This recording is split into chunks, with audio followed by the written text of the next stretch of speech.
ये इंक्रोचमेंट के हवाले से आखिरी पैगाम है। आज भी MP साहब के साथ काफ़ी ज़्यादा लोग तशरीफ लाए हुए हैं, 100-150 के लगभग। ये वही बात है जो पिछले हम 8-9 महीने से कर रहे हैं कि आपकी दुकान के आगे, दुकान के ऊपर चढ़ने के लिए 18 इंच की जगह मुख्तस है। उसके ऊपर आप लोहे का सीढ़ियाँ बना सकते हैं, ज़ाती सीढ़ियाँ बना सकते हैं, लेकिन 18 इंच से ज़्यादा नहीं बना सकते। शेड जो है, शेड जो 40 फुट से कम बाजार है, 30 से 40 फुट के दरमियान है, उसके ऊपर 4 फुट का होगा। 40 से 60 फुट के दरमियान जो हमारी सड़कें हैं उसके ऊपर 5 फुट का होगा, और 60 फुट से ज़ायद जो सड़कें हैं उसके ऊपर 6 फुट का शेड होगा और स्टैंडर्डाइज ब्रांडिंग होगी।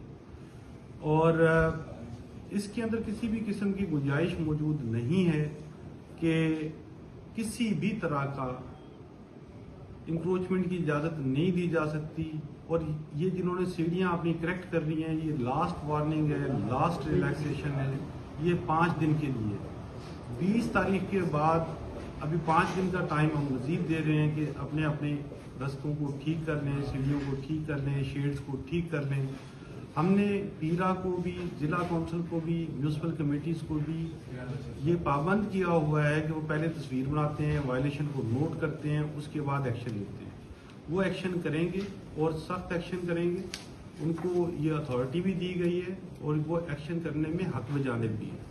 आप लोगों का एहतजाज तब बनता है अगर आप लोगों की चीज़ें ठीक हो और आपके साथ कोई ज्यादती करता हो और कोई आपसे किसी भी किस्म की गैर कानूनी फेवर मांगता है, तो आप मेरे पास आ सकते हैं, AC साहिबान के पास जा सकते हैं, ADC साहिबान के पास जा सकते हैं। हम हर उस शख्स के खिलाफ, वो बेशक पीरा का हो, ज़िला कौंसिल का हो, MC का हो, रेवेन्यू का हो, किसी भी महकमे का हो, अगर वो गलत काम करता है तो हम हर सूरत उसके खिलाफ एक्शन लेंगे और उसके खिलाफ तादीबी कार्रवाई भी होगी।